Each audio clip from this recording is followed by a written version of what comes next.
नमस्कार, पांडे न्यूज में स्वागत है। हम आए हुए पकरी वर्मा प्रखंड में जिलवरिया गांव पड़ता है और यहाँ बहुत काफी वायरल है। यह लक्ष्मण जी का सिस्टर हुए और इनसे मिलने के लिए आए हैं। बहुत काफी तरीके से इनका मैं इनसे मिलते मेरे चैनल में स्वागत है आपका। स्वागत है सभी को। नमस्कार, प्रणाम। जितने भी लोग इस चैनल के माध्यम से मेरी वीडियो को देखते होंगे सभी को प्रणाम। आप ये किए थे आप? हम 2019 से ही स्टार्ट किए हैं सोशल मीडिया के काम। 2019 से सफलता कब प्राप्त हुआ? सफलता प्राप्त हुआ 2023 में। 23 में। अच्छा, ये बताइए कि जब आपने सोशल मीडिया पर जब अपना जो है वीडियो बनाना चालू किए होंगे तो ग्रामीण के द्वारा लोग बहुत टिप्पणी करते होंगे। हाँ, ये तो नेचुरल सा बात है कि गांव के लोग मतलब थोड़ा नेगेटिव सोचते हैं। मेरे ससुर जी को बुला बुला के लोग दिखाते थे वीडियो। हम तो भट्टे पे ही थे, हम तो घर पे नहीं थे, काम कर रहे थे। जब वीडियो वायरल हुआ था तो भट्टे पे ही हुआ था। तो लोग दिखाते थे कि देखिए ना आपकी बहू, देखिए वीडियो बनाती है।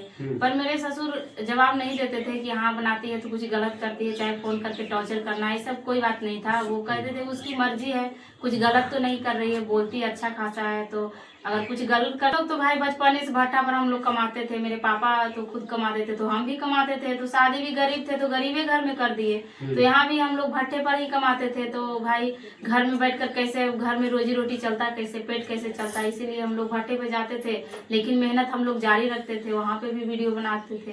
ये सब मतलब पहले के लोग, अब तो लोग जागरूक हो गए क्योंकि देखने लगे कि नहीं अर्निंग होता है। पहले जब चालू किए थे तो लोग सोचते थे कि पता नहीं शौक के लिए क्या करती है, नाटक करती है, क्या करती है, ये सब मतलब लोग सोचते थे कि ये सब शायद ये सब में पैसा मिलता है, इतना पैसा फेंकाल चलता है। लेकिन अब लोग जब देखने लगे कि नहीं कमाने लगी है, मतलब अब भट्टा अचानक से छोड़े तो लोगों को तो अनुभव हुआ कि भट्टा छोड़ दी तो आखिर खा कमा कहाँ से करेंगे, क्योंकि सबको पता हो गया। पहले लोग नहीं आते थे लेकिन अब आते हैं, इसका मतलब लोगों को पता। लेकिन अब कहते हैं कि लोग छोटा होते हैं तो हर कोई सवाल उठाता है, लेकिन जब इंसान बन जाता है तो लोग हाँ जी ज्यादा करेंगे।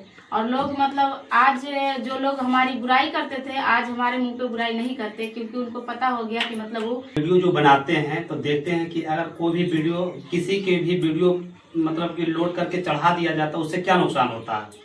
देखिए, हम कहीं से अगर किसी का वीडियो अपलोड करके उसको चढ़ा देते हैं तो उससे हमें यही हानि होता है कि दूसरे प्लेटफॉर्म से आप वीडियो डाउनलोड करके डालिएगा तो वहाँ पे कॉपीराइट भी आएगा और हैशटैग भी आएगा, आपका नुकसान होगा। इसलिए हम लोग हमेशा अपना रियल ही वीडियो रखते हैं, किसी का कहीं से अपलोड करके नहीं डालते। यहाँ तक कि म्यूजिक भी हमें बहुत सोच समझ कर डालना पड़ता है। अच्छा, आपका शादी कब हुआ था? मेरी शादी शायद 2009 में ऐसे ही हुआ था, 9-10 में से। अच्छा, एक बात बताइए, आप अगर जिस व्यक्ति आपको देते हैं सोशल मीडिया पर बहुत काफी शायरी अच्छे तरीके से बोलते हैं, आप दो शायरी सुनाइए। बिल्कुल सुनाएंगे शायरी। और ज्यादा शायरी मैं पिता के लिए ही सुनाती हूँ, तो मैं पिता के लिए ही सुनाऊंगी कि पिता रोटी कपड़ा मकान है, पिता नन्हे से परिंदे का बड़ा आसमान है। पिता रोटी कपड़ा मकान है, पिता नन्हे से परिंदे का बड़ा आसमान है। पिता है तो घर में प्रतिपल राग है, पिता है तो माँ की चूड़ी बिंदी सुहाग है। पिता है तो बच्चों के सपने हैं और पिता है तो बाजार के सारे खिलौने अपने। वाह, कितना अच्छा शायरी! इस शायरी तो इतना अच्छा आपने सुनाए हैं कि इसका अर्थ लोग समझे तब तो समझे। वही बात है, जैसे कि कितने लोग होते हैं कि मतलब गजल सुन रहे हैं तो उनको जब समझ में गजल नहीं आएगी तो कहेंगे हट क्या भीख मांग रहा है।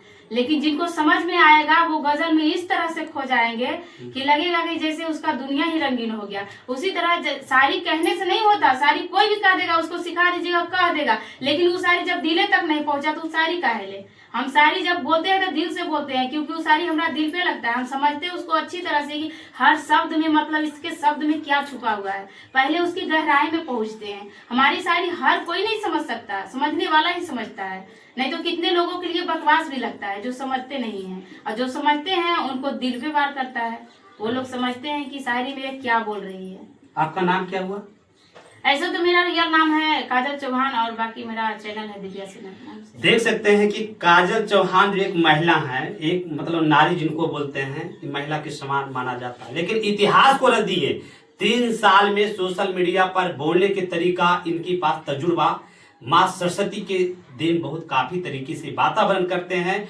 और आप लोग भी वीडियो को माध्यम से देखते होंगे तो पूरे परिवार अगर जो भी व्यक्ति को टिप्पणी करते हैं नहीं करिए, और अच्छे परिवार अगर आगे बढ़ते हैं तो उनको बढ़ाने के काम कीजिए। और भी हम इनसे एक दो शायरी सुनते हैं कि एक आध शायरी सुनाइए आप। अच्छा, बिल्कुल सुनाएंगे। तो आइए हम संघर्ष को लेकर ही एक शायरी बोल देते हैं। लेकिन संघर्ष बहुत काफी किया है, बहुत काफी किया और करना भी चाहिए। कि कहते हैं कि जिंदगी जीना इतना आसान नहीं होता, जिंदगी जीना इतना आसान नहीं होता, और बिना संघर्ष के कभी कोई महान नहीं होता, और जब तक न पड़ती है हथौड़े की चोट तो एक पत्थर भी भगवान नहीं होता। इतना शायरी आप कहाँ से किए हैं आप? बस क्या कीजिएगा, यही तो हमारा बचपन भी इसी में गुजरा है। बस भाई बहन मस्ती खोर करते थे, शायरी गजल का बहुत हमें शौक था। देखिए बचपन में लोग हम लोग को देखते थे, जब मेहनत मजदूरी करते थे तो लोग देखते थे गरीबी लोग के दिमाग में क्या सोच होगा, ये सब क्या सोचती होगी। लेकिन हम उसका एक उदाहरण है कि हम गरीब लोग भी कहाँ से कहाँ सोचते हैं। हमें बचपन में शौक था क्रिकेट का, क्रिकेट ज्यादा सुना करते थे, गजल का। जो लोग अच्छे लोग नहीं पढ़े लिखे लोग जो शौक नहीं करते थे वो शौक हम करते थे गरीब लोगों का। हम गजल सुना करते थे, शायरी लिखा करते थे, गाना लिखा करते थे, ज्यादा क्रिकेट देखा करते थे, रेडियो का ज्यादा हम लोग शौकीन थे। हमेशा रेडियो सुनते थे और चुटकुला हमने भाई बहन मिलकर बनाते थे, शायरी बनाते थे और आपस में कहकर हंसी मजाक भी करते थे, हमारा काम भी होता था। हम आपका वीडियो देखते हैं कि कभी खाना बनाते हुए वीडियो एक शायरी बोलते हैं, प्लस में गेहूं चला रहे थे शायरी, कितना धान काट रहे थे फिर शायरी। इतना शायरी आपको आज अधिक माँ सरस्वती का देन आपको कैसे याद हो गया इतना? देखिए जैसे कि ये जरूरी नहीं है कि मतलब मैं इतना भी नहीं हूँ कि मतलब खुद से बना लेती हूँ। जैसे कहीं पे अगर कोई चीज मैं सोशल मीडिया पे मैं कोई चीज देख रही हूँ और वो चीज कोई शब्द ऐसा है जो मेरे दिल को छू जाता है, बस उसी को मैं बना लेती हूँ। एक अक्षर यहाँ से मिला ली, एक अक्षर वहाँ से मिला ली, बस यही कुछ दिमाग में मेरा चला कि नहीं समाज में देखिए ये चल रहा है। मेरा देखिएगा मौसम जिस तरह से बदलता है ना, मेरा शायरी भी बदलते रहता है। जैसा मौसम आएगा वैसा शायरी बोलेंगे। हाँ, तो बस दुनिया में जो भी हमको देखने को मिलता है कि ये चीज दुनिया में चल रहा है अभी, बस उसी को उतार लेते। अच्छी बात बताइए, लेकिन आप जो है इतना शायरी बिना लिखे पढ़े और आप दिमाग में कैसे लोड कर लेते हैं? देखिए पढ़ल लिखल इंसान भी इतना नहीं कर सकेगा। कौन क्लास तक पढ़े हैं आप? हम 5वीं तक पढ़े हैं, ज्यादा बहुत ही मुश्किल से पढ़े हैं, बहुत मुश्किल से पढ़े हैं। इतिहास रच दिए हैं। इतिहास हम लोग भाई 5 बहन 3 भाई थे, लेकिन बहन में सिर्फ मैं अकेली पढ़ी हूँ, सब मेरी बहन पढ़ी लिखी नहीं है। कोई नहीं, आप ही थोड़ा सा पढ़े लिखे। नहीं, हमारा मत पूछिए, हमारा बचपन की कहानी लीजिएगा तो वो फिल्म वो भी एकदम बिल्कुल रोमांचक बनेगा। अच्छा। मेरा बचपन का कहानी, क्योंकि हमारा पापा जो थे तो भाई हमारा बाबा दादा सब ईटा पाते थे, और एक मेरा दिमाग में पता नहीं कैसा पागलपन सवार हुआ कि मैं पढ़ना चाहती थी। मैं बचपन से ही पढ़ने का मुझे शौक था, लेकिन बस गरीबी एक ऐसा चीज था, गरीबी एक ऐसा चीज था जो कि मतलब मम्मी पापा हमेशा हम रोते थे पढ़ने के लिए, पापा मुझे भी पढ़ना है, तो पापा कहते थे नहीं मेरे पास उतना औकात नहीं है, 5 बेटी हो मैं कितना पढ़ाऊंगा सबको, अब सब ईटा पाड़ेगी। अब शादी करने के लिए सबके पैसे जुटाना, मेरी बड़ी दीदी जवान हो गई थी तो शादी के लिए पैसे जुटाना है, तो हम भट्टे पर चल जाएंगे, तो अकेली बेटी को तो कहीं छोड़ेंगे नहीं भाई कि अकेली कहीं पढ़ने के लिए बेटी को छोड़ दे। तो अकेले तो मेरा पापा हम लोगों को छोड़ते नहीं थे, तो बोले कि पढ़ना है असंभव है, तो हम 4 ही महीने पढ़ते थे। जब भट्टे से आते थे तो 4 महीने हम स्कूल ज्वाइन कर लेते थे, वो भी मम्मी पापा खर्चा नहीं देते थे। जो दीदी उदी को खर्चा मिलता है ना शौक श्रृंगार के लिए, मैं उसी शौक श्रृंगार नहीं करती थी, उसी पैसे को मैं मास्टर को मंथली दे देती थी।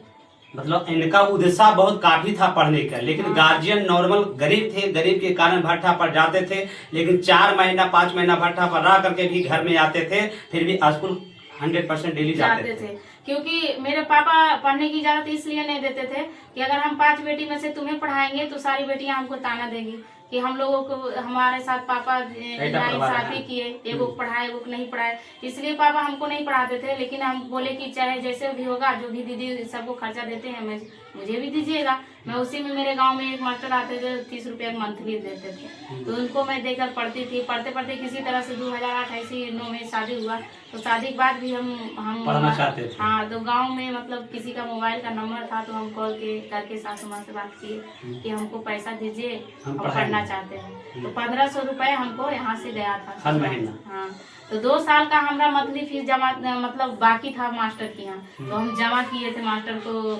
यहाँ से ससुराल से गया, उनको मंथली फीस दिए 2 साल का, तो मास्टर भी मतलब समझ गए कि ये 2 साल का मंथली फीस आज भरी है, मतलब पढ़ने मतलब 4 महीना पढ़ के चल गए, भट्टा पे पैसा देने का टाइम नहीं मिला, मम्मी पापा दिए नहीं पैसा, अब मेरे पास जुगाड़ भी नहीं हो पाया तो उनका मतलब नहीं दे पाई, चली गई भट्टा पे। वहां से आई तो भाई वो मास्टर को मुंह कैसे दिखाए, उनको तो मंथली फीस अगला साल का दिया नहीं तो कैसे पढ़ाएंगे वो। तो यहाँ फोन किए तो भेजे तो वही मंथली फीस जमा करके नाम एडमिशन कराए। फिर तो मास्टर जी मतलब मेरी सहेलियों से पूछते थे कि क्या बात है काजल, पर की साल का पैसा आप भर रही है, मम्मी पापा नहीं देते हैं। तो सब मेरी सहेली बताई कि नहीं सर मम्मी पापा इनके पैसा नहीं देते, इनके ससुराल से पैसा आया, इनका शादी हो चुका है। उनको मतलब मास्टर जी नहीं जानते थे कि शादी हो चुका है। तो फिर वही मास्टर जी बोले, बुजुर्ग थे मेरे मास्टर जी, तो वो बोले कि बेटा मेरा 3 बेटा है और मेरी एक भी बेटी नहीं है, मैं जानूंगी कि मैं तुम्हें अपनी बेटी समझकर पढ़ाऊंगा, मैं तुमसे मंथली फीस नहीं लूंगा। फिर उस दिन से मेरे मास्टर जी मुझसे मंथली फीस नहीं लेते हैं। मैं उन मास्टर जी को मैं अभी भी नमन करती हूँ कि वो आप ही के जात थे हमको, हाँ पंडित जी ही थे, हमको पढ़ाए लिखाए, हमसे मंथली फीस नहीं लिए, हम पढ़े लिखे बेटी की तरह हमको पढ़ाए। आज वो बेचारे तो बहुत बुजुर्ग हो गए, उसी वक्त तो उनका दांत झड़ गया था, लेकिन अब तो बहुत ही बुजुर्ग हो गए, उनके बच्चे भी बड़े बड़े हो गए होंगे। हमको पढ़ाए बिना मंथली फीस के पढ़े। वो बोले जब तक तुम्हारा पढ़ने का मन है पढ़ो और तुम्हें मैं फ्री पढ़ाऊंगा, क्योंकि वो मेरी मजबूरी समझते थे। देख सकते हैं कि अब काजल जी कितना संघर्ष करने के बाद में जो है आज यहाँ मंजिल तक पहुंचे हैं। समझ सकते हैं कि एक नारी होकर के नाता इतना संघर्ष कर करके इतना तक पहुंचे। इस वीडियो को माध्यम से देखे होंगे तो वीडियो को लाइक सब्सक्राइब कीजिए, वीडियो को आगे बढ़ाइए। जय हिंद, जय भारत, जय बिहार।